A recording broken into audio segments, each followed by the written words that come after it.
Thank you for tuning in to the World Builders Anvil, episode 300. Wait, isn't this an odd episode?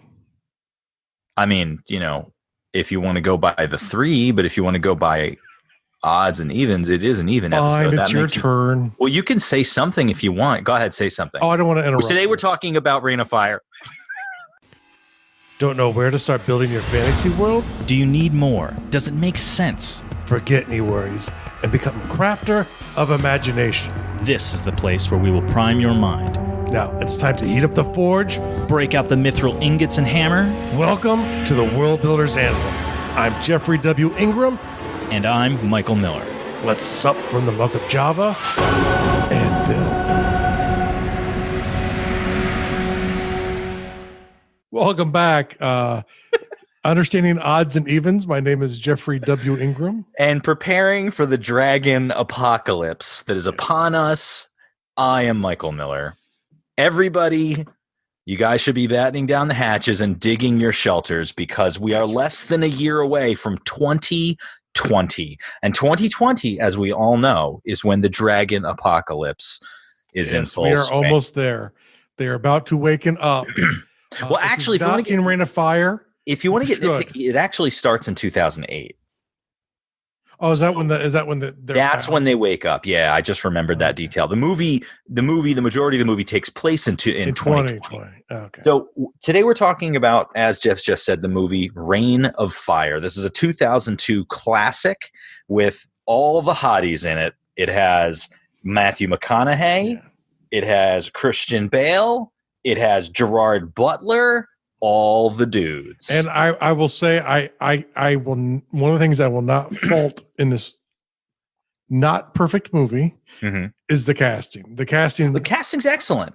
I mean, and this movie would have not been nearly good. No, definitely not. Without the cast. So we'll get to that. I've got things to say. I want to start off before we get into this, just say I enjoyed the movie.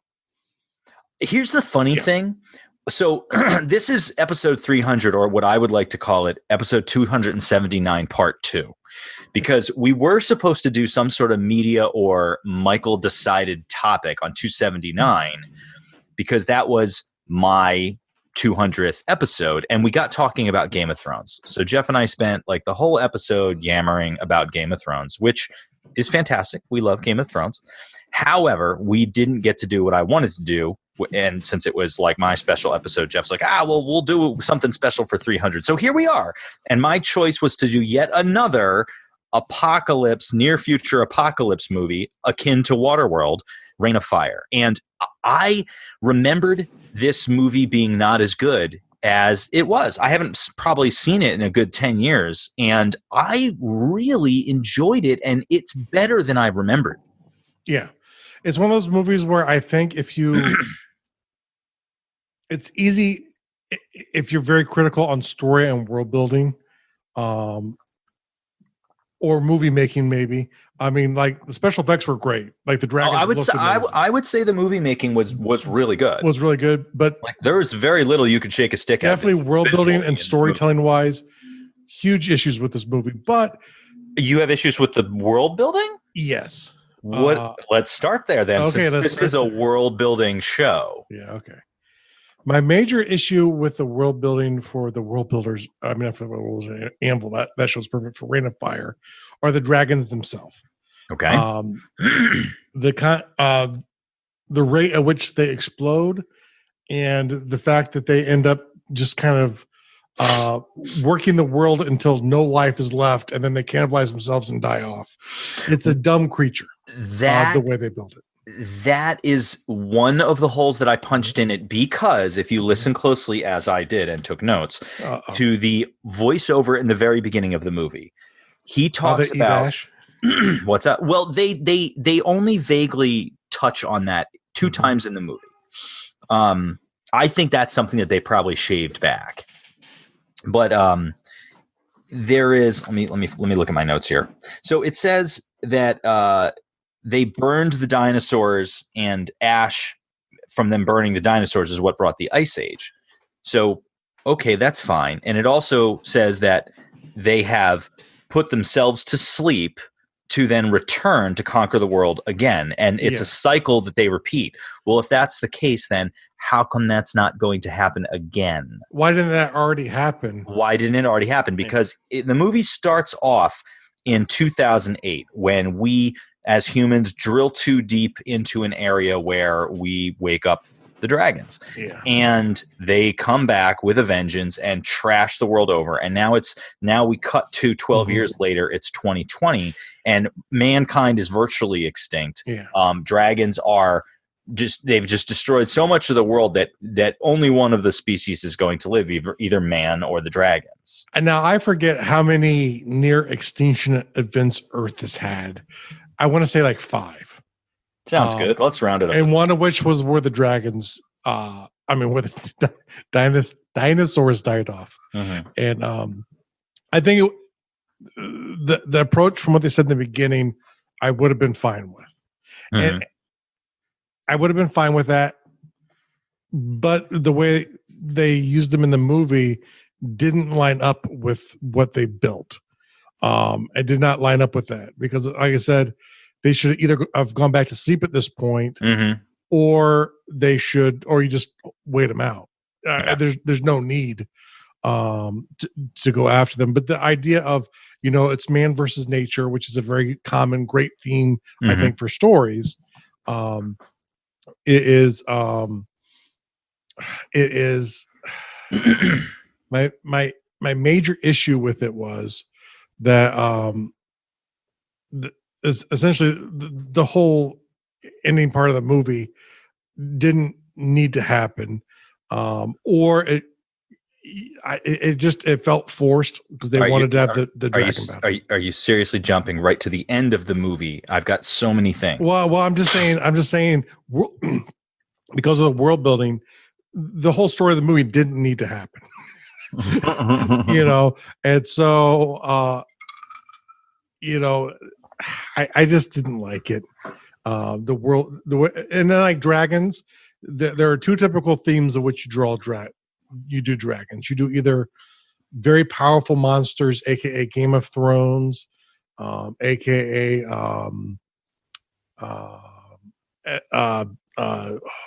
Dragon Slayer, which was a pretty good dragon movie. There aren't really a lot of good dragon movies. Or you have the intelligent dragon, aka Merlin. Dragonheart is probably, up until this one, probably the visually best one out there. And beyond those movies that I just mentioned there really aren't too many good dragon movies out there, unfortunately. Yeah, the visuals in Reign of Fire are fantastic. And let's talk about the movie mechanics for a couple of minutes. I'll let you take the complete lead on that. Like, you sure. Might know what you're talking about, where I have no clue. Okay. What they've built, as far as so like when you're talking world building, you immediately jumped into the story of the world. I immediately, when it comes to a movie, think about visually what you see in a movie as a world visually, because it's a visual medium. And what they did in this movie, I thought, was excellent. Like, production value up the wazoo. Everything's very believable. The only things visually, like there's a couple of things that I've got so many notes here that, like, and all my notes are like bullet points. So like I have to read them because I don't remember them. I literally have like 2.5 pages of stuff written here. They don't so they kind of live in an underground. It's like part of it is a castle above ground, and a lot of it is underground, which is where they go to hide from the dragons when the dragons are around. This will be a second one of my world building issues here, but continue. Oh, is this like, are you going to get into the mechanics of like plumbing and the cleanliness, and like, because that's one thing I was going to talk about. You could talk about that. I mean, my thing was the proximity of this castle to London. It's very far from London. It's in the Midlands of England. It's not that far. It's but like, it's like maybe a couple hundred miles. It's 321 miles. This is one of the things. Oh, you actually Googled it? Yeah, 321 miles away, which is really far. In the scope of, you have hundreds of dragons literally in the city of London, starving to death. They obviously know where this is, and we'll get to that as a story flaw later. But why aren't they here eating people? Well, how do people survive anywhere close to London, and especially in a castle? I didn't like that part of the world building. However, on the counterpart, this is one of the strengths of it. Is I think they did a great thing, with the world building here as well too. They really tried to develop a culture. Yes. That is like, we're trying to make the best of a horrible situation, trying to train people to be able to survive in the new normal of the world, and trying and get life to continue. That part I really, really liked. This movie takes itself very seriously in a good way. It's not one of these movies where it's like, let's take this fantastical premise, let's take it way too seriously, and we can't sell it, and it's hard to watch, and you really have to suspend disbelief. Like, everybody is on point. Everybody is, this is real. Dragons are real, and life is hell because of it. Like, it is very, very visceral. I'm going to run through a couple of the things that occur in the beginning of the movie. OSHA. Now, I granted in the UK, I don't think they have an OSHA. I think they would definitely have some other safety standard.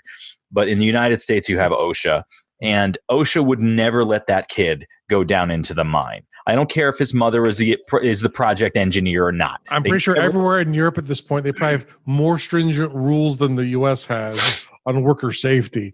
And then the worker sends the kid into an unstable dribbling. Could you just go check out this big hole we found? Go ahead, check it out. We're having an issue. I consider that more of a story issue, though.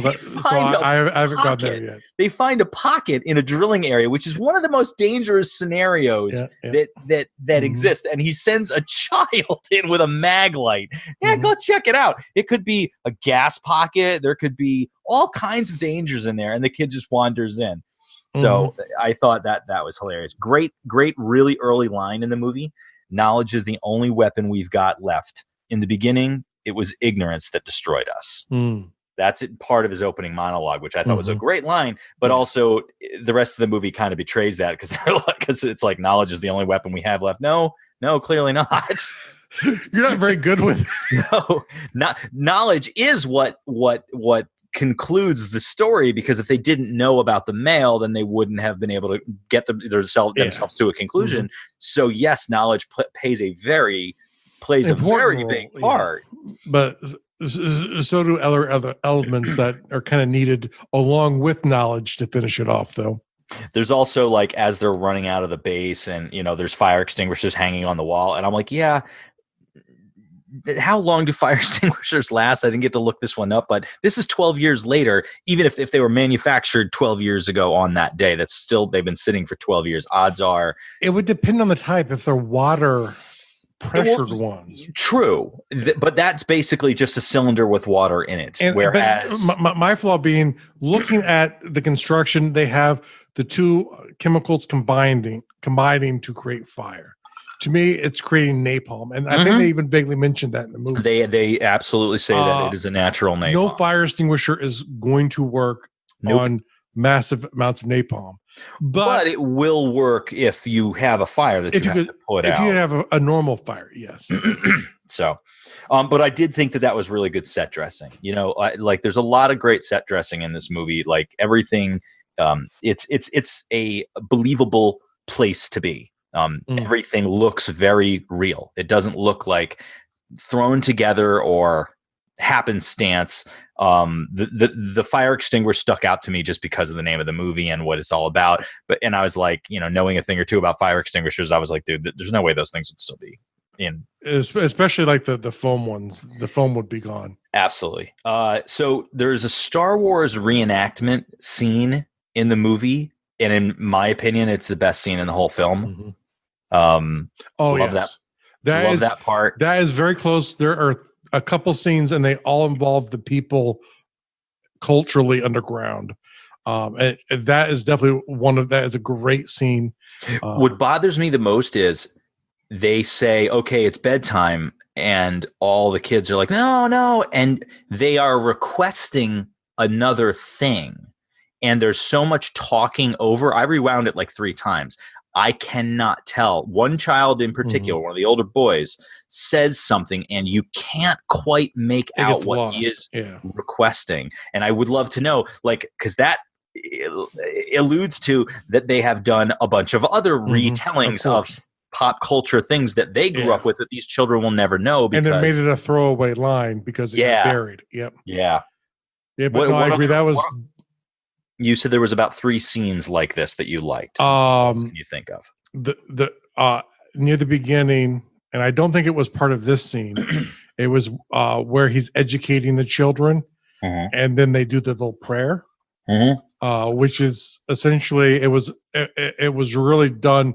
And I didn't write it down, but there's essentially a quote that they go over, which is essentially how But- you survive. Right. Yeah. It's a prayer that's basically like, what do we do? What do we do when we're awake? We keep 2 eyes on the sky. Yeah. What do we do when we're asleep? We keep one eye on the sky. Yeah. What do we do if we see a dragon? We dig deep Or we run into the Run. bunker and we never look back. and we never look back. Something like that. This is the gist of it, definitely. Yeah. So it's like not before you say your prayers, and this is their prayer. They're not praying to a god. They're teaching a safety lesson. Mhm. And when things go down, this is a mantra that keeps them calm. And this is they all know how to behave and what to do, even And though it is a terrifying scenario because they've all watched tons of their friends and family get burned to death by dragons. Yep. And I would say beyond that, my other favorite scenes, and it's all related into this, right? It's at the end, not at the end, but at the end of I guess you'd say the second act. And spoiler alert, but obviously this is all spoilers. So Yep, but if you can't handle it, go watch Reign of Fire and then re-listen to this show. Daddy Dragon blows up the castle, and that I did have a big problem with because why? It's not the blowing. It's not the. Yeah, no, that's the a story problem. Why did that's he not come the back scene to I the like? castle? That's not the scene I like, but it's the aftermath of it. It is one. It is the guy dying. They did just enough. This is a thing where they did just enough of this other character. Gerard Butler. Yes, to make me actually feel for him when you see the flames come down and the door slams shut, and you know he's dead. But beyond that, it is the reaction, and Christian Bale did a wonderful job selling it. No shock there. I mean, like I said, the cast was unbelievable, much superior to the writing of this. But that whole scene where he's talking about I forget what they called it. It was like the prayer of grieving or something like that they did at that point where they're trying to get over what had just happened and the loss of life. And that whole scene to me was just really, really very, very tight scene. Loved it from a world building perspective. It in a story perspective, it was one of the better moments. From a storytelling perspective, and this is a great lesson. We've said this before, and I mean, it certainly works wonderfully in a visual medium, whether you're doing comic books or video games, certainly in movies or plays if you write plays. But it works in stories too. You just have to write it well. Is the way to make an impact on the viewer, the listener, the reader, the player, is not so much have the action be significant, but have the reaction of the characters that are dealing with that action be significant. So if you have a character who has just lost somebody, you can build up the character who died throughout the whole story, and the reader still may feel at a loss because they loved the character. But you're gonna have a bigger impact, in my opinion, based on the influence that surviving characters have over your reader or your writer, or the player or whatever, because of how they respond to the death of that other character. I'd say go ahead. I was going to say, from a storytelling perspective, my belief is you have to give enough of the character that he doesn't feel like Mr. or Mrs. Exposition. Oh, that's the guy who just tells us about stuff and then we don't need him anymore, so we can then kill him off to show that we will kill off characters. Yeah. That's a very common tactic in movies today. It does not work even with the reaction afterwards. Hmm. You need enough to show that it's a human being, someone people can connect to. If they like it or dislike it, doesn't matter, but that it's something authentic. And then the reaction, because I think a lot of times they overplay the action sequences in these things, and they take way too long. And that's something I thought they did well here, is they didn't overplay the action scene there. It wasn't too long. There really weren't many action sequences in this movie. There's like 3 or 4, and they did not overplay them. And this goes to my first problem with the storytelling. It was 2 stories intertwined, kind of. You have the story of this group of survivors into the story of these Americans going to kill the dragons, and they intersect at a point. The problem was the story with the Americans was a bad action movie. It was a bad monster movie. It wasn't bad, but you had to think of it as a monster movie. I think is a more fair way to think of it. You know, totally true. If the movie was just following, so Matthew McConaughey plays the leader of an American military outfit. I don't know battalion. All I remember is his name was Van Zandt. Van Zandt. So I don't even remember his first name. I just remember Van Zandt. No, literally, that's all they call him throughout. That's his credit in the movie. Credited as Van Zandt. Van Zandt. Matthew McConaughey is so badass as this character and so convincing and sells it like it's like a young Patton, on steroids. Definitely. That's a great analogy. He's such a great character. One of my favorite scenes in the whole movie is, so you have this sequence where, and I want to get into the logistics, but not just yet. I'm actually going to go ahead and then we're going to go back. Okay. So there's a sequence where they go to kill a dragon, and the Americans have developed a technique for killing dragons. So they get into a dragon fight and they kill a dragon, but in the process, 3 men die. Now, the people who are living in this castle and the underground area, they've just been getting killed by dragons for years. They have not killed one. They've never seen anybody do this. And not only that, there's a lot of people there, a lot of of course, the children and whatever, who have never seen a flying vehicle before. And the Americans come in and bring in a helicopter. They're like, Van Zandt, Matthew McConaughey. And we'll definitely have to go back to talk about that. Yes. He's like, it's my sky. It's your sky. They're just renting it. Which was a great line. And it is a great line. And they come, well, maybe not they're renting it. I think it was they're renting it. Yeah. Yeah. I thought that was good. It's like, they're in our space. Yes. So they come in with a helicopter and it's like, they're like, oh my gosh. I'm losing my train of thought. What was I saying before I started this?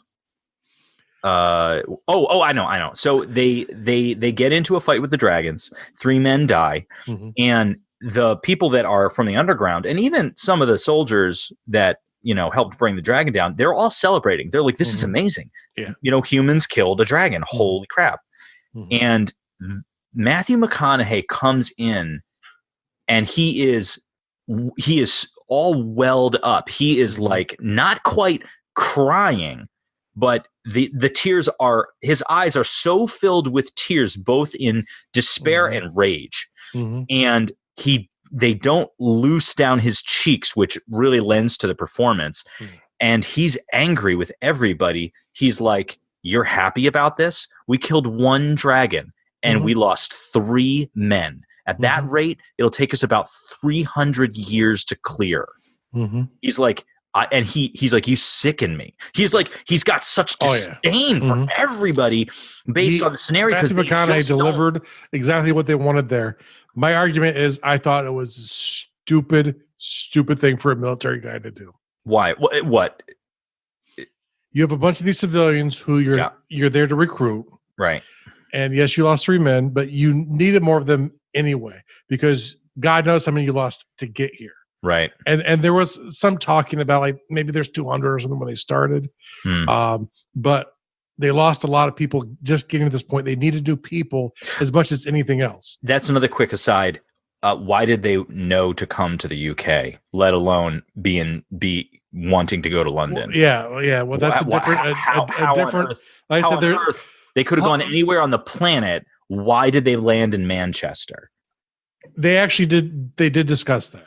No, they Yeah. discussed. No, they discussed that they came there. They didn't say why or how Yes, they they had knowledge. What? Well, I do not remember this because I was. They had an looking- epidemiologist. The problem is they didn't explain it well, and I only know this from working at the state and making Mhm. maps. Epidemiologists essentially use. Is that a skin doctor? I might be using the wrong name. It's the doctors who follow diseases and the transmission of diseases. Okay. They use maps and data to figure out the origin point, and they're very, very good at doing this. So essentially, even with just some erratic data on Mhm. the same disease, they can actually start to pinpoint exactly where it started from. And Okay. since- So this guy pointed them in this and direction. they mentioned the kind of doctor. It was like a sentence was in brief. passing, and if you didn't have the knowledge that I just had, I know the and conversation. you're added talking information to it, about. and go, oh, they must have used maps to be able to figure out, but they didn't explain it well at all. And like I said, I They have must to had really cut add, some. I have to add data into it to truly make that scene work the way that it should work. Should have worked. Yeah. So I did love that scene. It really gave you an idea of what the character is like. Mhm. And Christian Bale and Matthew McConaughey get in a fist fight shortly thereafter, and they're both in crazy good shape for their roles and intimidating looking. Yes. Going backwards to get some logistics. So I'm watching this, and the dragon helicopter fight. This is how this works. Mhm. They're like they send 3 guys out with motorcycles to drop little devices that create a triangulation radar, a localized radar. They take a helicopter, they fly up to 5,000 feet. Now, this is something I didn't get to do the math on yet, Mhm. but they fly up to 5,000 feet. Prior to them flying to 5,000 feet, the helicopter is flying forward, and then the dragon starts chasing the helicopter. And they're like, oh no, the dragon's behind us. Mhm. And they start flying away from the dragon. And I'm like, yeah, that dragon looks like he flies really fast. Like, could this helicopter really fly faster? So that thought crossed my mind. Wait for it. Then they climb to 5,000 feet, and one of the guys jumps out, at which point he is the bait. And the dragon is supposed to chase after the bait guy, and he does. And then 2 more dudes jump out to hunt the dragon in free fall. Mhm.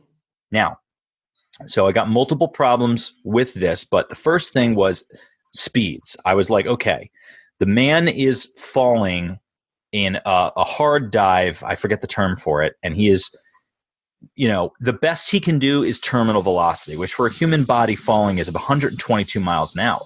Mhm. The dragon is catching up to him. That means the dragon can fly at 122 miles Let's say an hour. 130. We'll give him 130, right? Well, let's say 130. So I'm like, okay, 130 miles an hour. Can that helicopter really fly 130 miles an hour? Well, I looked it up. The helicopter they used in the movie I is didn't know the an- helicopter. is an Augusta Westland AW109, which has a top speed of 177. So, Miles an hour? yep, That's really fast for a that's helicopter. really fast. The fastest helicopter in the world It's a Chinook. it is one of the Chinooks, and it flies at 195. Yeah. So we're really not talking about not much. That chopper was really fast, and Mhm. and I was like, okay, so maybe they did the math. The other thing I had a And problem the with dragon was, somewhere in between. and the two. dragon somewhere in between. The one thing I did have a big problem with is if you have these guys behind the dragon in free fall, falling at 122 at a max. Mhm. And then, see, I would put the dragon right around 120 because Mhm. it's not like he really zooms in on the guy in free fall. And the other guys in free fall are close enough to the dragon to fire weapons on him. So that means they got to be close. So I'm putting the dragon's speed at around 120, probably not much more. Mhm. The guys in free fall fire these weapons. These are hand rifle style weapons that fire a net, Mhm. which means the net would have to be very small and compressed to fire out of the weapon. And when it shows it, it's these big chained nets Yeah. that wrap It up. was like a one- Spider-Man web stuck inside of his shell. Yeah. Right. And I'm like, okay, there's no way. Like the chain net that wraps around the dragon's wings are like these huge chained nets. They would not Mhm. physically fit in that gun, nor would they be strong Ever. enough. Nor Nor would they be strong enough. nowhere possibly close. So But that was a see, small. I added a scene Just- into the movie into my brain I- where the gun actually has nanotechnology that that creates the chain as it the fires. chain as it's yeah. Okay. Well, I let that one go. I was like, I can live Suspension with that. of disbelief there. Yep. Yep. A small Okay. suspension of And disbelief. it's the military side of this is a monster movie. Mhm, Think mhm. of it in that standpoint. It's not as offensive as it would be. So I had the whole speed versus chopper, the speed versus the dragon versus the chopper thing going on. Why does the dragon even go after the man? Because the dragon was bashing up against the helicopter a moment prior. Yeah. So why not just? And my thing is, the helicopter. and see, this is the soldier in me, and maybe I think a little bit different than other people, but for that fall to work with the guy moving, you have to be in tight to get to terminal velocity. Mhm. You're relatively flying straight down. You don't have to be quite straight down, but you're nearly straight down when you're doing that kind of. But the thing is, you have to be in the correct spot to fall into. To be bait, for the bait thing to work, the helicopter has to be positioned correctly for the guy to jump out at. Now they did have the little wing things, so you. Well, you the other thing is 5,000 feet. That's not high. I mean, how long is a mile? Isn't it like 2,000 and something? 3,000. How many feet are in a mile? Right? Because at that point, you're 3,000. At that point, you can figure the math on how brief of a fall he's got to rope that thing in before he has to pull his chute. 5,200 feet is 1 mile. So 1 mile. That means if they're 122 miles an hour is really fast. Well, let's kind of what happened to the guy. yes. Do you want to do the math? Or no? You just want to skip it. Well, you figure it's under 1 mile. But let's call it even just to make it easy, and let's call it 120 just to make the math easy. So if you've got 1 mile, 120 miles an hour, divided by 60, that's your per minute, right? Well, yeah. So figure out the per minute and then divide it by 60 again, and that's your per second. And that tells you how long he's got until he hits the ground. Yeah. No, I mean, the scene, the whole thing was a ridiculous setup at all. Well, it was exciting, though. It was exciting, so I didn't care. It was one of those things where it roped me in. It was ridiculous. I didn't care. Like you said, the net thing, I saw that and I was kind of like, but it was in passing. Who cares?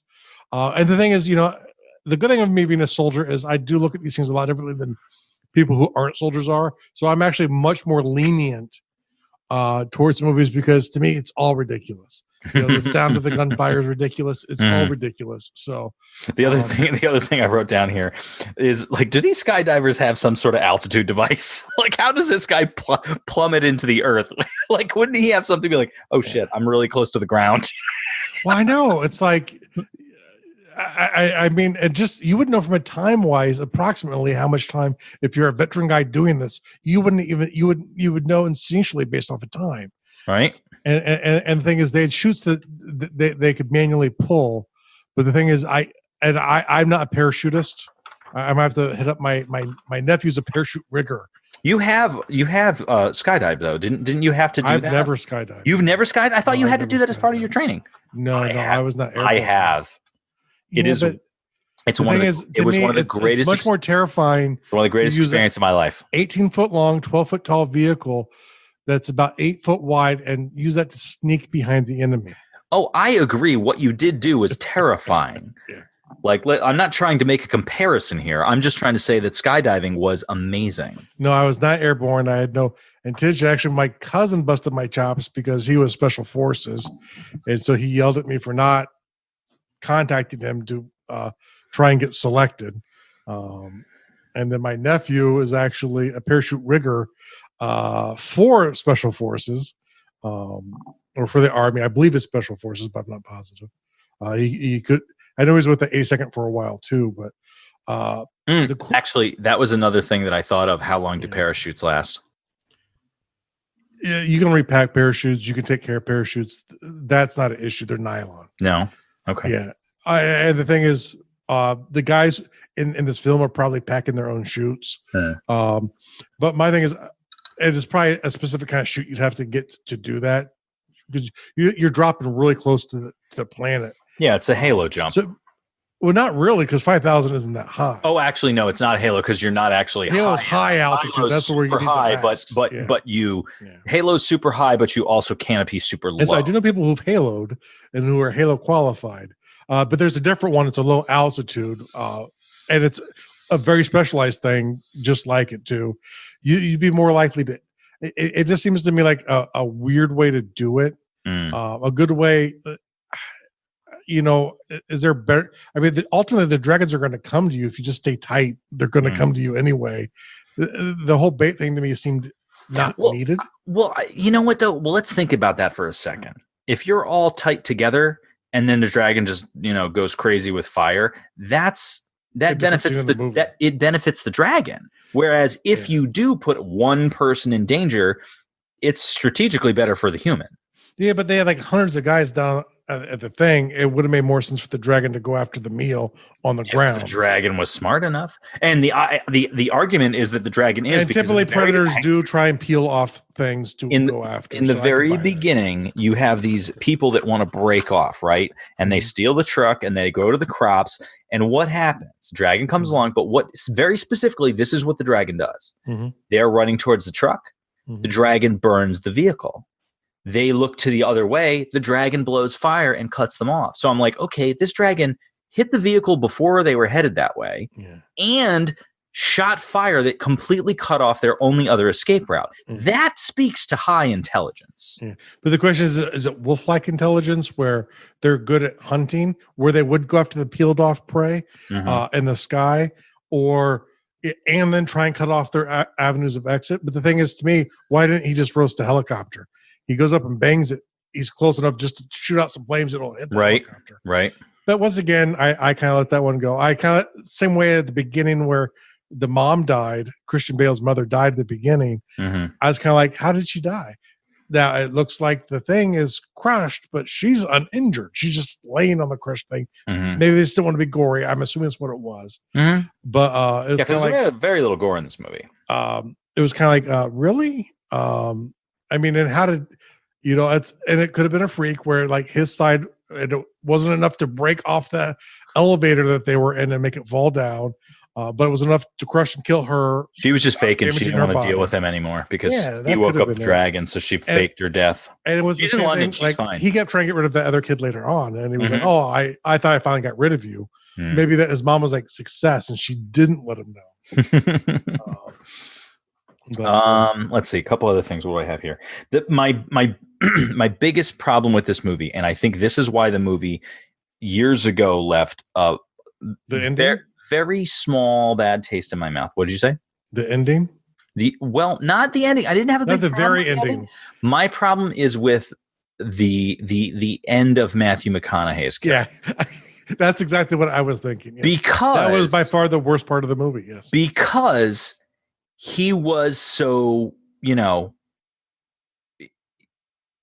he was so determined through the whole movie, and there was strategy, there was determination, and there was commitment, and that last choice he made was a man caught in the moment, and he does not except when he got in the fight with Christian Bale, he does not seem like the man. But that was also defending himself, though.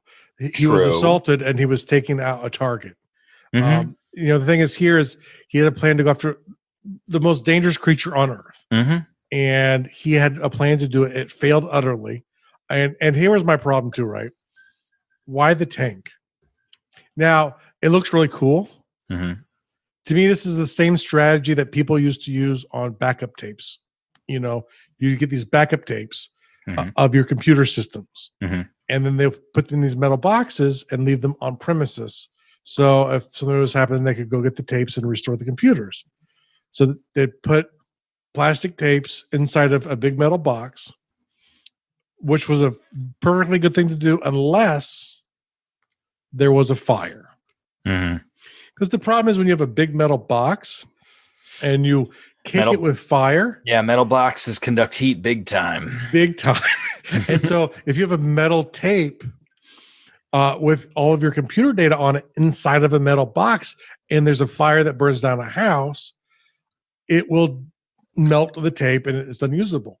Now, if you have a dragon, and I believe they said it was 1,200 degrees, and I'll give it credit and say that's not enough to melt a modern tank armor. I don't really know that.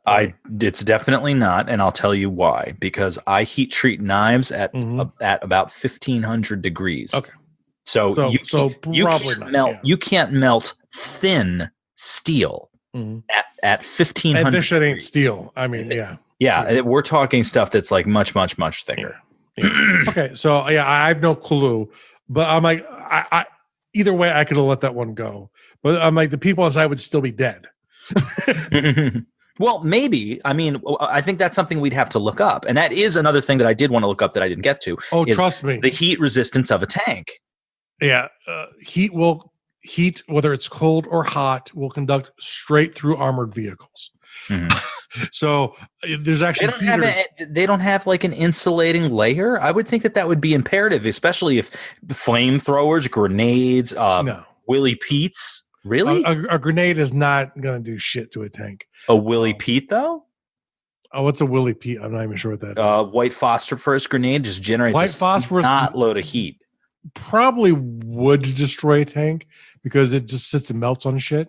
I would think that it wouldn't, but technically, white phosphorus is used on equipment. You're not actually allowed to use it on people. It's only allowed to be used on equipment. It's designed to destroy equipment. Have you ever played, really wacky aside, have you ever played the game Spec Ops: The Line? No. Okay, this is your homework.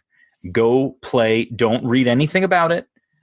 Go play through, set it to its easiest setting so you can just blast through it and check out the story. Go play through the game Spec Ops: The Line. Okay. All right. It is fantastic. Yeah. Oh, you don't know. You play.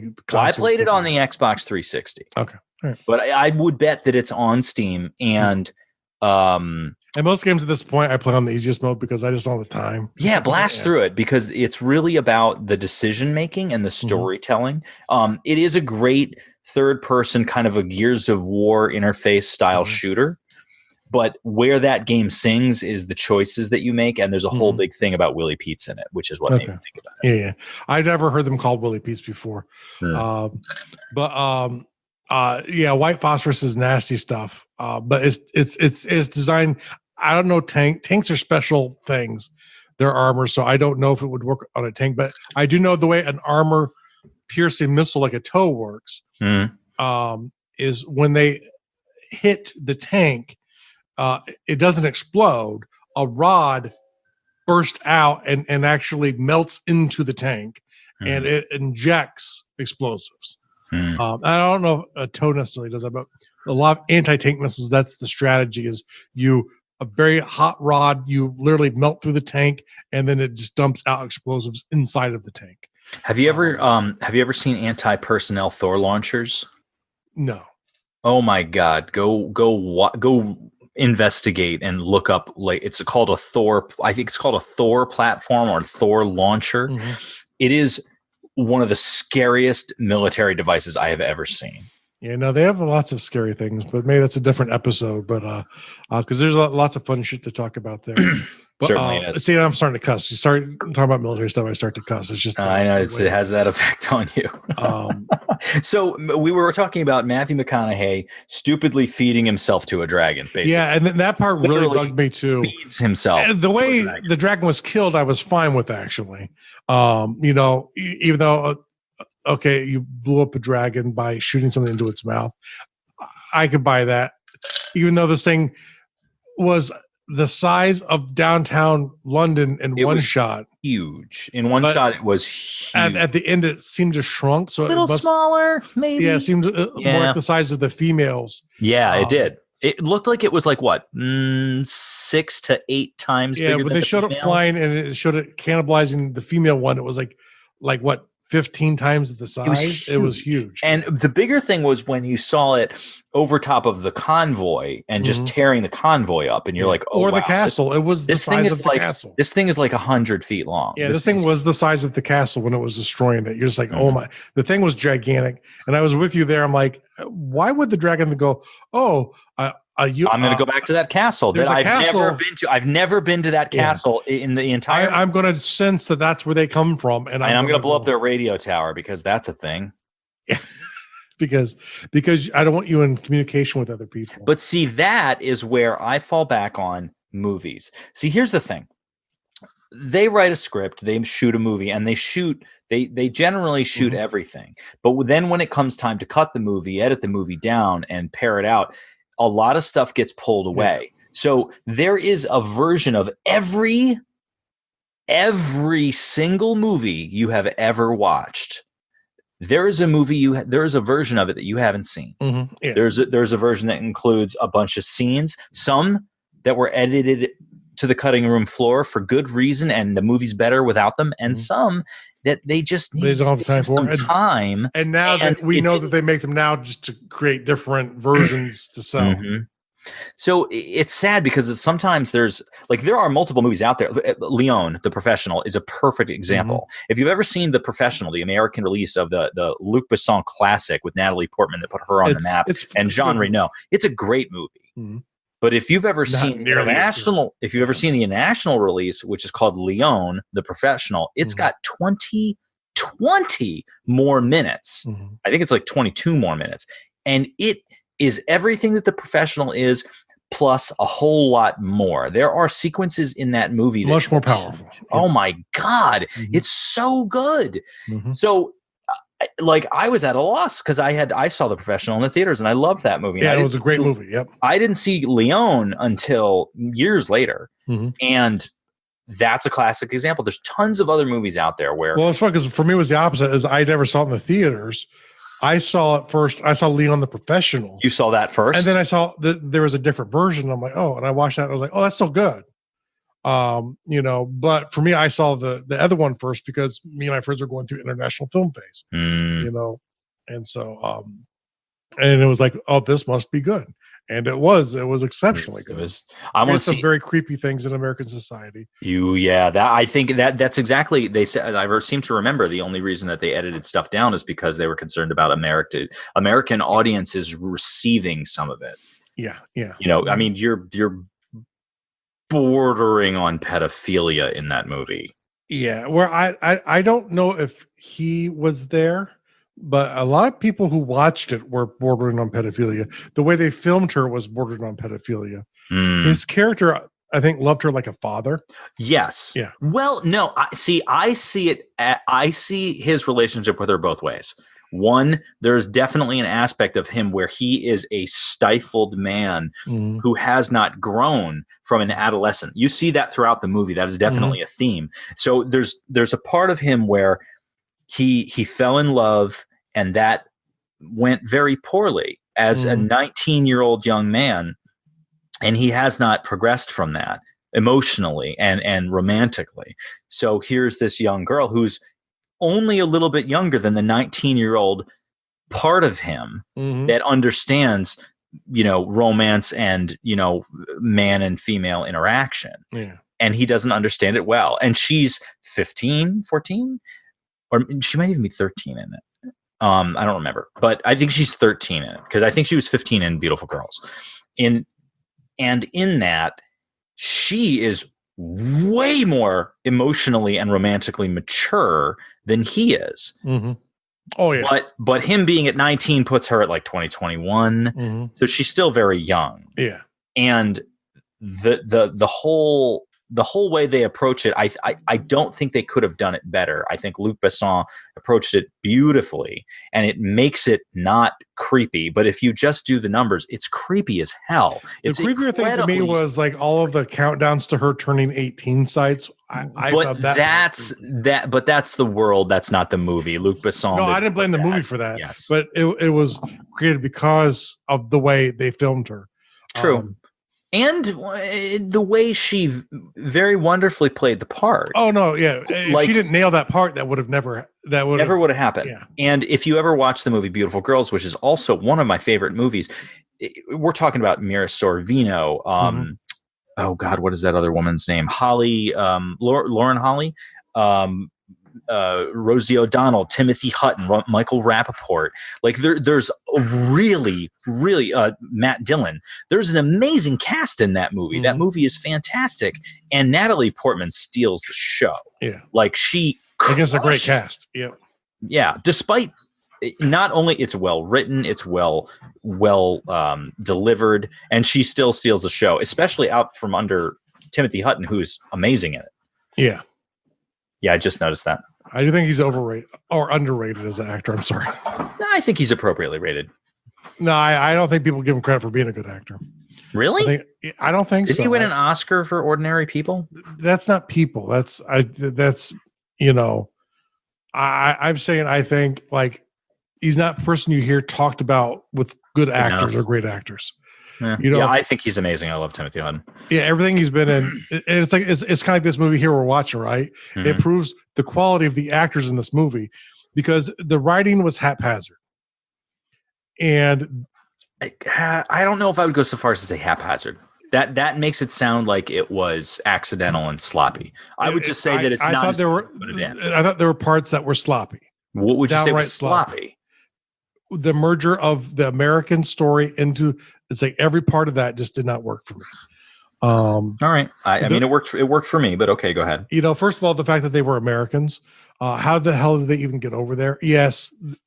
You know, you have hundreds of dragons, you know, and that's just London. That's just London. That's like right. Throughout the world, we're talking thousands. And supposedly they spawn like fish, you know, and like really horny fish, apparently. So, you know, it's the fact they even got to England, the fact that they figured out how to communicate with the people, that they were even listening at that point. Mm-hmm. You know, it all felt forced together. I won't argue that there's a lot of logistical problems with it. Yeah. And to me, it felt like there were lots of things that they just tried to solve, like the way they killed off the entire army unit. Not that the dragon shouldn't have killed them all off. Don't get me wrong. But I agree. That was ham-fisted and forced. I'll give you that. It's like it seemed like a lot of the stuff with the military people was forced to get to that final fight with 3 people.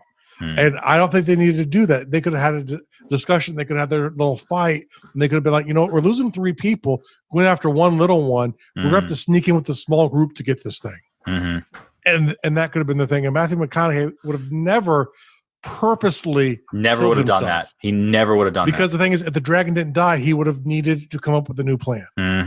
And that would have made more sense. And to me, that part really, really bothered me as well too. It was a super cool scene.